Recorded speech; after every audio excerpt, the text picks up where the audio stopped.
Brilian dengan cara rokade. Jarang banget dong terjadi. Nah, gue mau tunjukin game gue. Tadi malam bermain catur secara online, mode 3 menit, dapat brilian dengan cara rokade. Ya, jarang gak sih dapat brilian dengan cara rokade? Lu pernah gak? Nah, langsung aja nonton konten gue, nonton game gue. Jangan lupa di like dulu, di share, dan di subscribe. Dan nyalakan lonceng notifikasi. Di sini juga gue mau jelasin gimana cara main yang tajam menggunakan London System. Putih, Mas Ruri Rahman, asik. RL Chess melawan Soham. Ini Soham ternyata ya dia gelarnya, dia elo ratingnya 2400, catur klasiknya kuat juga, dan dia udah dapat 1 norma International Master dari Serbia. Nah, cukup sering lawan gue menang 10 kali lawan dia. Dia kalah 4 kali. Balik ya. Maksudnya gue menang 10 kali. Dia menang 4 kali nih. Nah, gue mulai dengan langkah D4, kemudian dia jawab dengan langkah kuda F6, kemudian gajah ke petak F4, kemudian dia G6. Nah, gue mainin langkah kuda C3. Ya, kayak Jawa London ya. Atau Jawa London. Nah, tapi mulai dengan London System.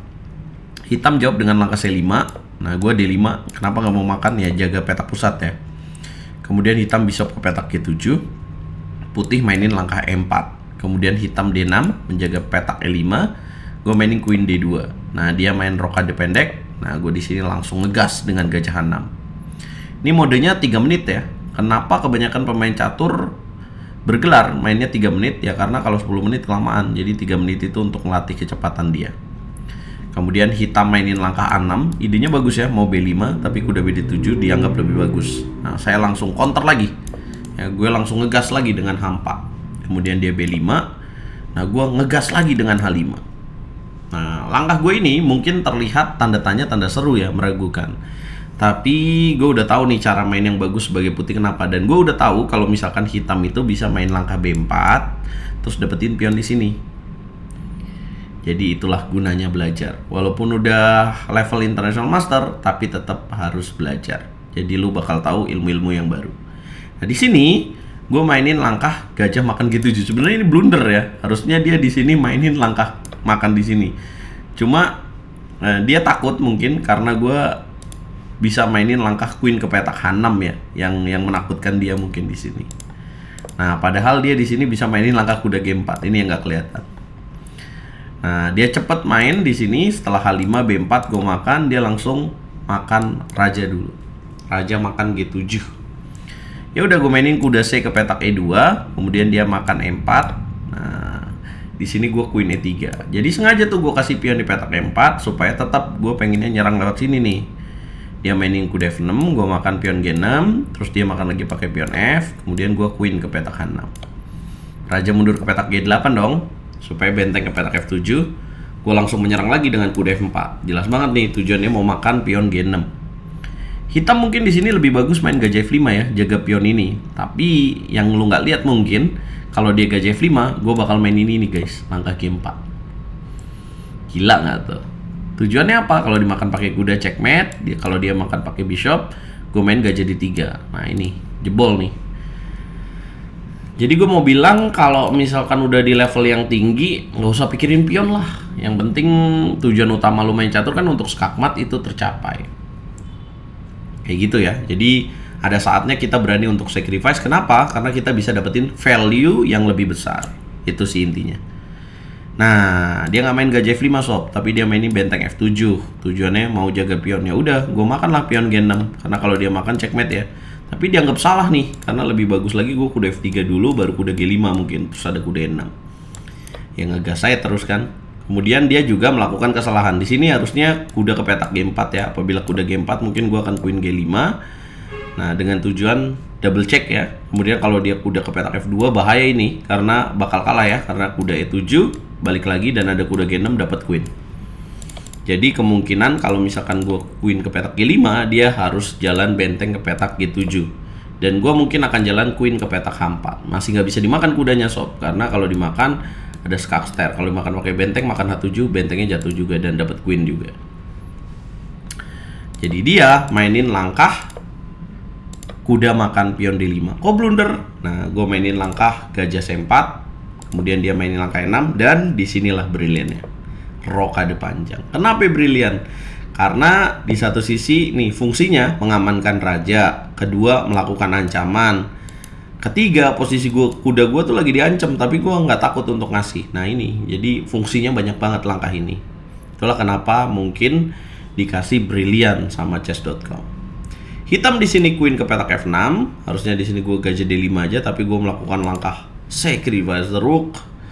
Dia makan lagi, kemudian dia queen G6. Nah, kemudian gue queen ke petak E3. Ya, gue nggak mau tuker ya. Harusnya di sini ya makan A8 aja. Jadi gue nih kalah satu benteng nih. Gue biarin hitam unggul satu benteng. Kenapa? Karena tujuan gue mau menyerang raja.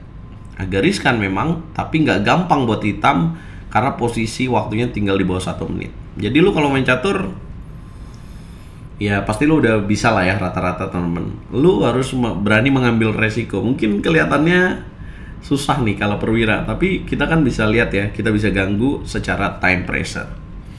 Langkah berikutnya gue mainin benteng H6, kemudian menteri G7, ambil pion di petak D6. Sama nih harusnya kuda F3 juga. Nah dia panik di sini, lihat walaupun dia menang satu benteng tapi serba salah. Benteng nggak bisa ke petak E7, kalau dia benteng E7 gue bakal makan, bisa dilakukan. Atau gue benteng D8 dia harus tutup dengan queen dan hilang. Ya kan, sementara kalau dia mainin langkah kuda ke petak D7, gue bakal mainin langkah kuda H3 dan kemudian kuda G5. Jadi unggul satu benteng, tapi susah posisinya. Itulah kenapa catur itu bisa dikatakan kayak matematika, iya, tapi bukan juga kayak matematika. Kenapa? Karena yang penting itu bukan menang materi aja, tapi posisi keadaan lu secara posisi itu harus menang juga. Ya contohnya kayak gini, walaupun gue kalah satu benteng, tapi tetap posisi gue lebih enak.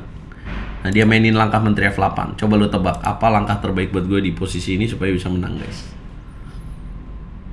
Yap, queen ke petak G5, kemudian raja geser. Gak bisa tutup pakai benteng dong, benteng masuk ke petak D8. Makin panik lah kuda D7 dan game ditutup dengan gajah makan benteng. Selesai. Gol 1 perwira. Itulah yang terjadi teman-teman. Berapa akurasi gue di game ini? Gak bagus-bagus amat sih, cuma 80%, hitam 74%. Jadi gitu ya, apa yang harus lu pelajarin dari game ini?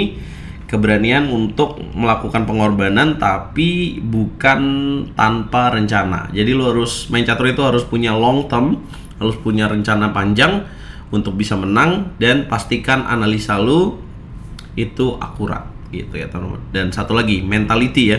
Dimana itu mentality harus digunakan di posisi yang kayak tadi tuh, menteri ke petak G6, gue berani untuk lawan menguasai atau unggul satu benteng, tapi posisi dia rumit. Harus ada keyakinan untuk menang. Kalau nggak yakin, gimana mau menang? Jangan lupa like, share, komen, dan subscribe. Bantu gue semangat terus bikin konten. Kita ketemu di video berikutnya. Coba rate game ini guys, dari 1 sampai 10 berapa? Jangan lupa kasih hype ya untuk video ini.